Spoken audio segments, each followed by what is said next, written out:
Thank you very much, Humanist and Rome, as we get underway for our final match of the night. Game number one, Alliance versus VertigoBlack, the reigning VIPL world champions against a really big up-and-coming team. And Beowulf is one of the ones to keep our eye on. Is playing Catherine this game, but we've seen some really big plays coming out of Beowulf. Best Chuck and A, of course, also a big force in the lane, and Rix as well, as has been touched on multiple times. The partially known as a super sub for this VertigoBlack team, but really should I feel should probably be in their main roster.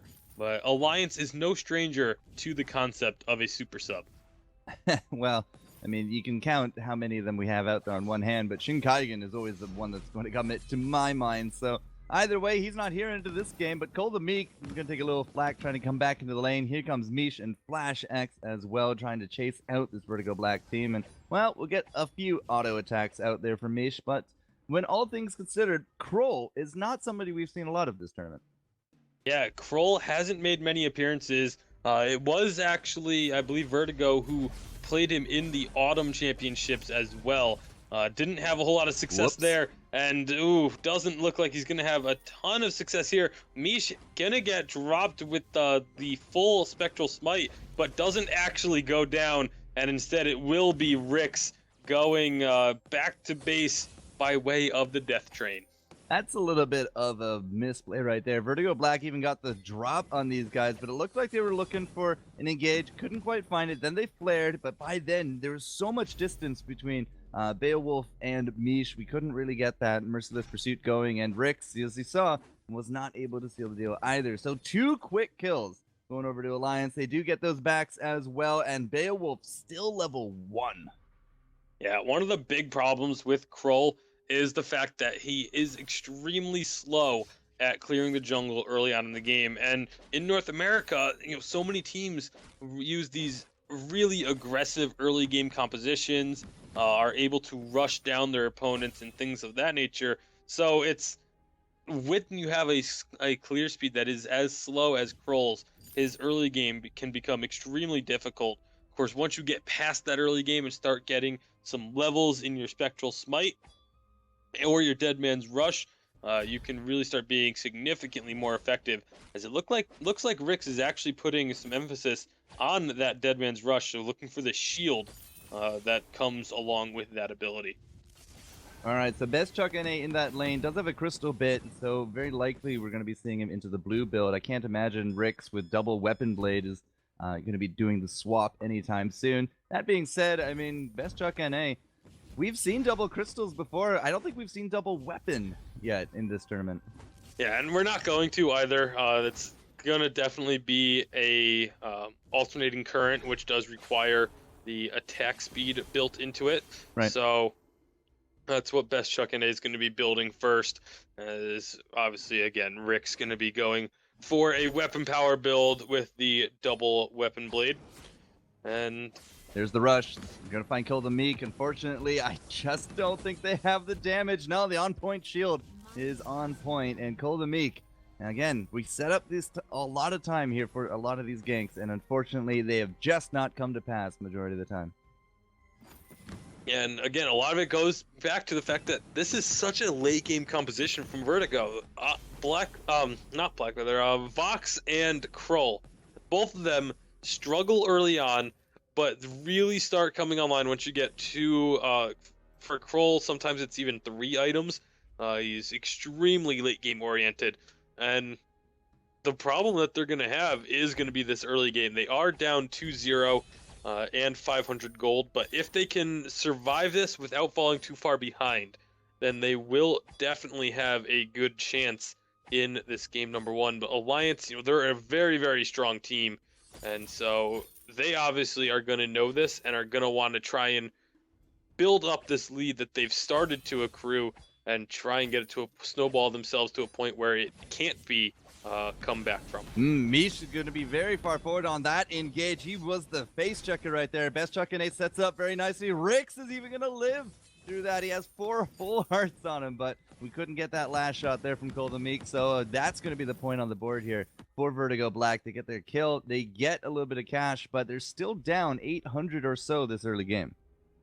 Yeah, and it goes back to one of the things we talk about a lot. You get the kill, that's well and good, but what do you get off of it? They weren't able to go and steal any camps away. They really didn't get any good push in the lane.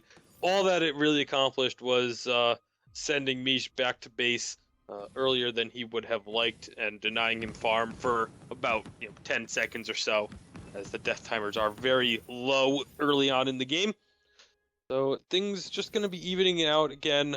Beowulf spending a lot of time in the lane, mostly just to give Rix this solo experience because of the fact that Krull is very level dependent in the early game. He becomes, it's one of the big problems with Krull is a lot of heroes are either very level dependent or very item dependent. Krull is both.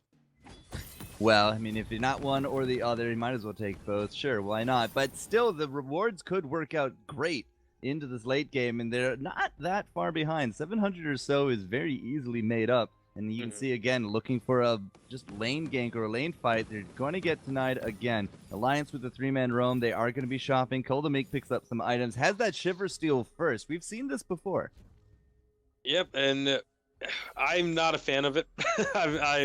We have seen it, but I don't think we've seen it really perform well, if I can recall correctly. But obviously, VertigoBlack, I'm not going to really do too much in terms of questioning him, Goodbye, as Chuck. he makes good use of it right there. So, really nice stun there from the Beowulf, though. Is that enough for Rix to pick up the kill? It's not. We do have a fountain ticking there from Flash, so that will be a successful dive. 3-1 for the score, as Rix, he got all hearted up, so he's not going to look for that engage. Now, however, he's thinking of it. Had the shield. VertigoBlack just with his counter shield. He is just playing interference. You can see Flash and Mish into the side. They're going to be picking up that gold mine. I don't think there's anything that Vertigo can do about it. And, ooh, Flash tried to go over the wall with that. Unfortunately, just got denied, and that's a big cooldown now. yeah, 103 seconds that they will have to wait until the gauntlet is back up. Of course, the rate that this is going, I feel like they're going to be perfectly fine with not having a big all-out team fight within the next minute and a half. So we shouldn't be too much lost by blowing that ultimate. As meanwhile, VertigoBlack just doing some serious damage onto Chuck. And again, Blackfeather in this lane holding up extremely well when it comes to CS. Best Chuck NA doing a phenomenal job as well in last hitting. So a very even matchup in the lane at the moment. Beowulf finds Flash, but they don't have that gauntlet, so there's no arena to be set up here. Flash is going to go look for that face check. He gets the heal, and that could actually be it for Beowulf. He is going to drop even before we get that Stormguard out. Yeah, the stun came out from Rix a little late, but it does stall the push, but all it does is stall as Alliance are going right in underneath this turret. They don't really get a whole lot off of it, and do back out as they were starting to tank up a lot of damage from those turret shots. But Alliance now slowly growing this lead, almost 2,000 gold, very quietly growing the lead as well. They're not playing deep in their opponent's jungle. They're not, dominating and winning team fights all over the place. It's just a very steady advantage that they're building up. Well, a kill here, a kill there. I mean, they're not ruffling any feathers, but they are still accruing that advantage. So as they continue on into this one, we'll have to see if the patient game will win them out, as Alliance so far 4-1. And as he said, it's actually about 1,300 gold or so now. A lead is a lead, but it's not decisive. The big thing, I think, at this point is the levels are slightly more advantageous for Alliance. Yeah, the levels are in the advantage for them, and then the items are slightly in their favor as well. There is a tier 3 item completed on pretty much everyone has at least one. Ooh. But Kolvamik does have 2 completed with that Shiver Steel, and they're going in on this. Yeah, we do have that gauntlet ready to go. Still, Kolvamik is going to be trying to run to the edge, but he's still a high priority target. No kills on either side yet, but Mish gets collapsed upon there from a merciless pursuit from that Beowulf. So Kolvamik will live, yep, and he's going to live to tell the tale. But that is actually a advantageous fight for Vertigo. They know that they have no defenders here, one dead carry and the other back in home, so they're going to try to take this turret as quick as they can, but I'm not sure it's a kill yet. Yeah, no, they're not going to be able to finish it off. They just didn't have the minions, as Flash X was able to clear those away. Best Chuck and A also very, very close to going down in that trade. They were able to actually kill Mish before the Verse of Judgment went off. The channel had started, but the ability didn't actually finish, which is the only reason that Best Chuck and A survived this. And look at Alliance, what a great answer. Their turret almost gets destroyed, and so they come right back and destroy their opponent's turret instead. That puts them up to the 2,000 or so gold. One death is not really enough to demoralize this team. They're still up 4-2, and the pressure is there. They push up.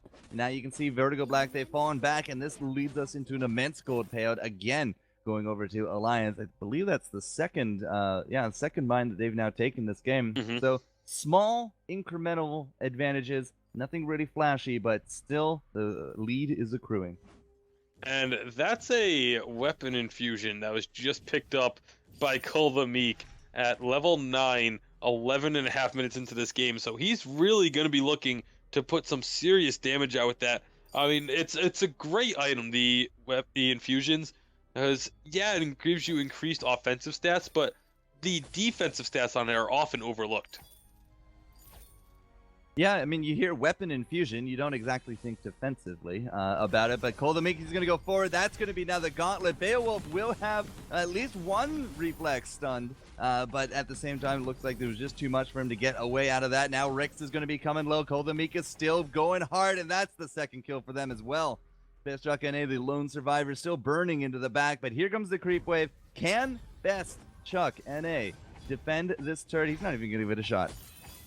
Yeah, just going to give up that turret for Alliance to take, and this lead continues to grow now. And 6-2, 5-ish thousand gold, one turret remaining. We got a Kraken coming up in 2.5 minutes, and this jungle is just begging to get taken down. 171 there to Kolvamik, as it was almost that full power, but more importantly, it's double minion mines now to Alliance. Yeah, double minion mines means that the minions are going to naturally push up the wave, or the lane, and obviously then also be just more difficult to kill and dealing more damage to structures and opposing heroes, as well as opposing minions. So gonna be really looking for a heavy push, most likely. That's generally why you capture the second minion miner, is to, when you want to try and close out this game. And Alliance, they don't have a huge lead in terms of kills, but this gold lead has really just taken off. And again, very quietly building up this big lead, as it is in the 5,000 to 6,000 mark range, and that's gonna be very, very difficult for Vertigo to deal with. Well, the longer that this game goes, in theory, the late game is just that much closer here for Rix, for Best Chuck NA. And as you said, it is going to be a little bit more of a late game focus for these guys. The problem is they're just not in the best shape for when it eventually kicks in. They are down several thousand gold. They have no map pressure, and a Kraken now spawning in the next minute or so. You can see the backs. You can see some infusions, at least there on top of Rix and Best Chuck. He picked up that crystal. They might be looking for this, one last huzzah, this one last upset, because they cannot give a Kraken over for free. Yeah, if this Kraken goes over, it's going to be able to just shove down that lane so hard with the extra damage that Cull and Mish are able to provide. It makes their sieging ability quite effective, despite the bulk of their damage coming from a melee hero. And it looks like Vertigo, they want to try and find a fight. They're just chasing Alliance right out of the jungle. They used 3 flares to do it, though.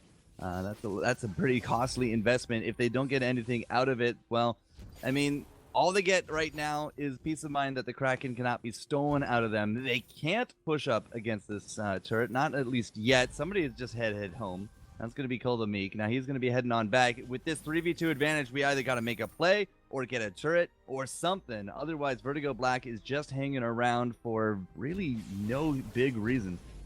It looks like they've decided to go for the turret, but here comes the following fight. Oh, Chuck NA gets stunned by the burst, gets stunned by the gauntlet, and he is just not going to live through it. He does trade it out, though, for the Adagio. The Hell's Heart does go through, but unfortunately, Rix is the only one left standing out of it. Doesn't actually look like the fight is going to go over to Vertigo. They made their attempts. They had their infusions.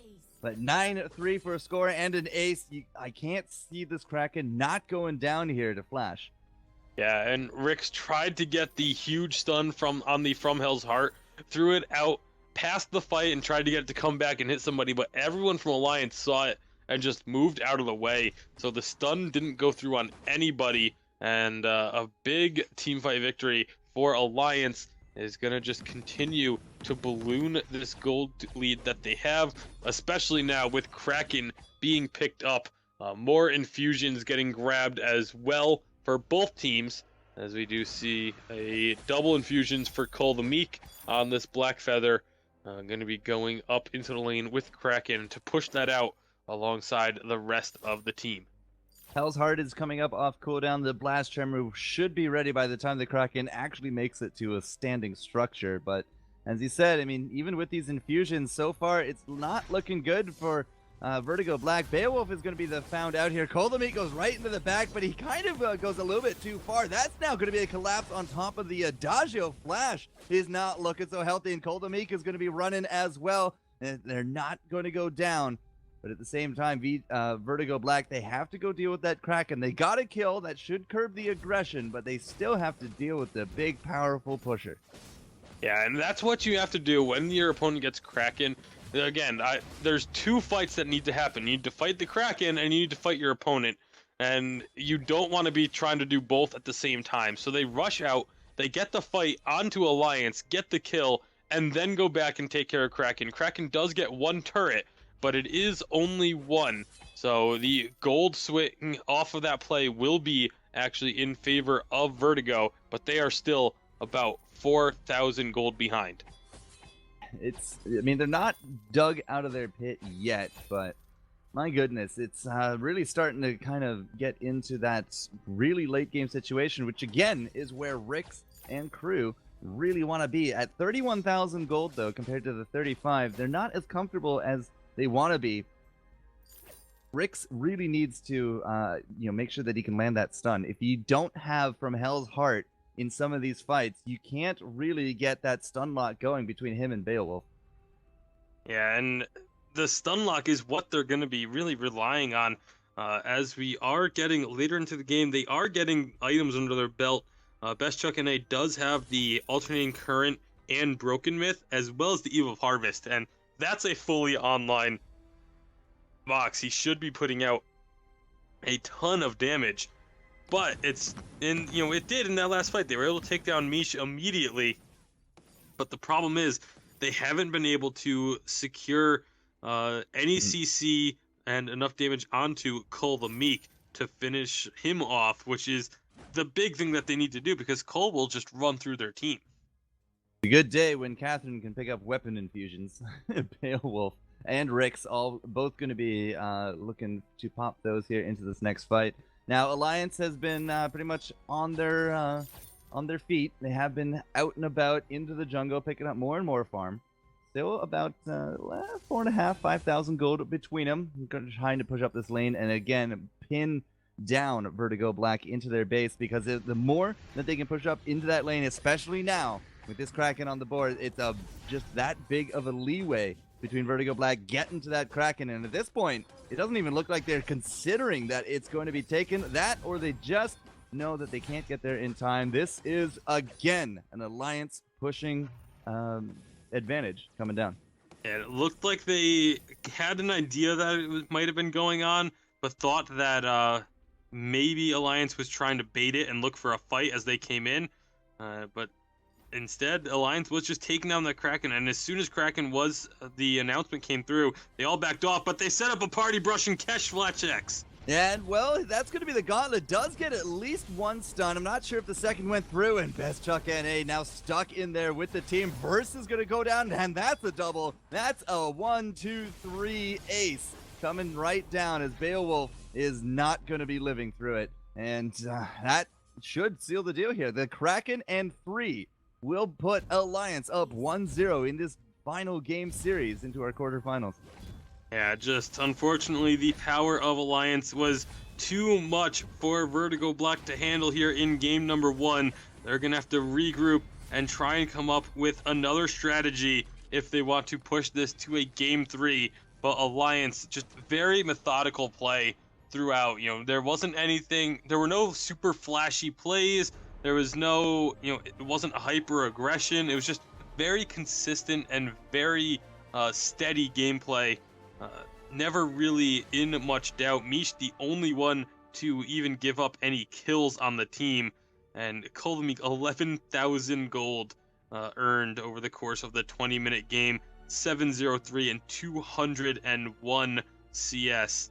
But you look over at Vertigo, that definitely wasn't a blowout. I mean, Best Chuck NA is sitting on 192 CS over that time as well. So it wasn't completely lopsided, but it never really seemed to be in question.